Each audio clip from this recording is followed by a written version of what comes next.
So now we have calculated all of the board foot for our miscellaneous joists, our common joists, and our band joists.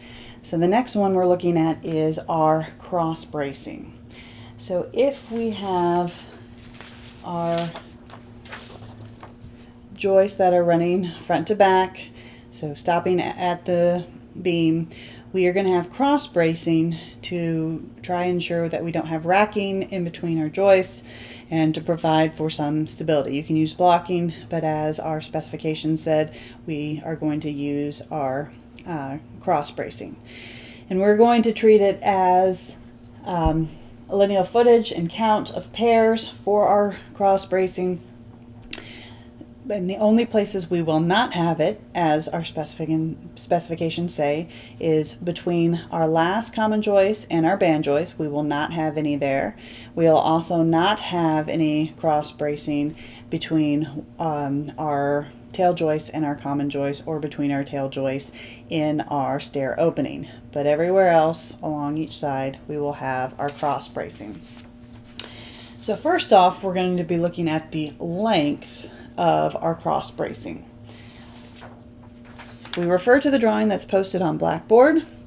These are the two ends of our joists. So if we have joists coming out, looking at you, then these are the two ends. And in between is where we have our cross bracing.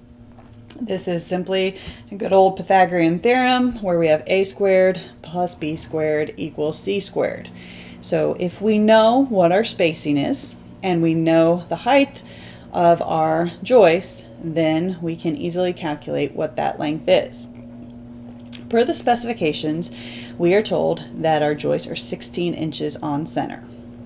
Now, this does not mean that our spacing between is 16 inches. It is from center of the joist to the center of the joist that is 16. So we need to subtract out the two portions that are not included in that opening, because it's just the space that we are concerned with. We also then need to look at what our height is. Now we're told we have 2 by 8 joists. Remember, this is a nominal dimension, so the actual dimensions are 1.5 inches in thickness and 7.25 inch in height. So if we do our calculations, we know that our A is going to be our 7.25 inches, but our B, we can take our 16 inch, that is our spacing, and we subtract out half of the 1.5 width for one side and half for the other side.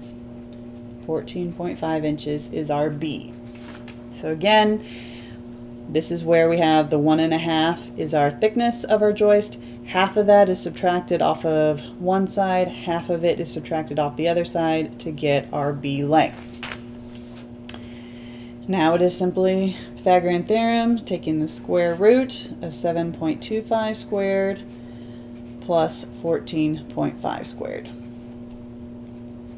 If we do that, we've got 16.21149, or 16.2 inches roughly. If you wanted to convert this into feet, that would be acceptable. It is a small enough number where leaving it in inches is also acceptable. Number 12 is now looking at the number of pairs for our cross bracing. So as we have determined earlier through our calculations, we have 27 spaces. If we, again, look at our foundation where we have a beam running in the middle, we're going to look at this as front of beam and back of beam. In the front, we don't have any obstructions, so we can simply say that we have 27 spaces, but we're subtracting out the 2 spaces that are on the either ends. So the space that is between the last common joist and the band joist will not receive cross bracing, so we need to subtract out those from either end. So we have 25 spaces for our front. For our back, We start off with 27 again. We subtract out the 2 from the either end, but we also subtract out another 2 from our stair opening. We don't have it between our tail joists, so we end up with 23 spaces for our back behind the beam. And if we just add those together, 25 plus 23, we have 48 pairs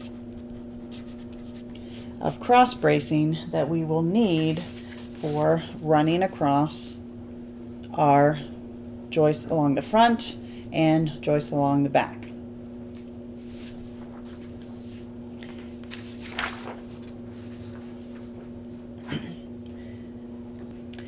So number 13 then is looking at our total lineal footage of our cross bracing. So we need our answers from number 11 and number 12. We know that we have 48 pairs. We know that there are 2 braces per pair. And we know that each individual cross brace is 16.21149 inches. I'm going to convert that into feet, and that is 129.69, or I'm just rounding it up to 130 feet. Leaving it in a decimal form is acceptable. Since these are cross braces that are metal, then we can usually just buy a standard length that is provided. However, if we ever had to cut them down, if we wanted to change and make them out of wood to save money, it's important to know what each individual length needs to be, as well as how much material total we would need to purchase. So the last portion of this section is looking at our floor sheathing. So we've done our pairs, we've done our total cross bracing. We need to look at our floor sheathing.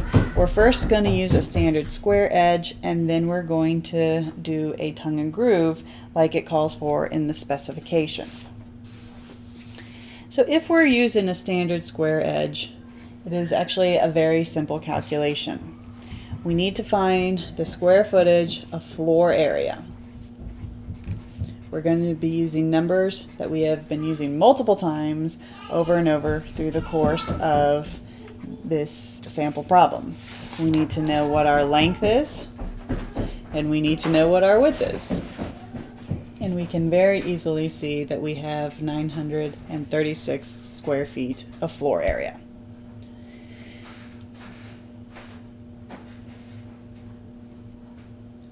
For our floor sheathing, standard sheets of OSB standard are 4 feet by 8 feet. This is common in OSB, this is common in plywood. So we know that a standard sheet is going to be 32 square feet. This is a number that you should commit to memory. This is very common in the construction industry. So if we have 32 square feet for sheet, we can take our 936, divide it by our 32, and we easily get 29.25. This is a counted item. This is number of sheets that we're looking at, number of sheets. So it's counted. So we need to round up, and we would purchase 30 sheets of 4 by 8 standard square edge to cover our 936 square feet. However, when you are using tongue and groove, you end up with a lot more waste than if you use your standard square edge. When you use a standard square edge, any cut you make, you can twist and turn around to fit in where you need it. But with tongue and groove, because as our PowerPoint shows us, there is a part that is a groove and a part that is a tongue. So they can only run in one direction. You can't butt up a tongue with another tongue or a groove with another groove. Yes, you can modify it so that it does work, but it defeats the purpose of why we're using tongue and groove in the first place. So will actually end up with more waste. To this calculation, you simply need to take your length of your structure and divide it by the length of a sheet of plywood. So if it's 4 by 8, the length, the longer the dimension, is 8 feet. We get 4.5. Similarly, if we take our width and divide it by our width of our one board, the 4-foot dimension, we get 6.5. The difference here is this is where we round. We don't wait until the end to round. So if we round this up to 5 and round this up to 7, we can then simply multiply 5 by 7, and we see we have 35 each. If you always do this calculation, you will always have enough, rounding both of them up. If you want to try and save a little bit of money,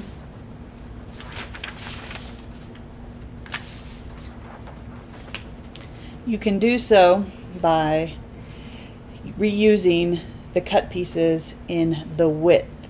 So if we have our groove side on our top and right and our tongue side on our left and bottom, we can take the half sheet that is on this side and put it over as the start of the next row. Depending on what your spacing is and what your waist is, you'll be able to do that, and whether or not it needs to be an even spacing between your boards. So this is just a drawing that will show that you can use the half sheets widthwise when you're coming up. But again, when it comes to your row of half sheets, you cannot cut this, flip it around, or even move it over here because of the tongue and groove in that dimension. It will only work on this way. So if you do it on this way, we can see that we have 2 rows, makes up 9 sheets. So we have 9, 18, 27. These we have to count as full sheets. So we have 28, 29, 30, 31, 32. So 32 is also an acceptable answer. We can save a little bit by reusing those half sheets, but in order to do this, you need to show your work if you want to have this count as an acceptable answer.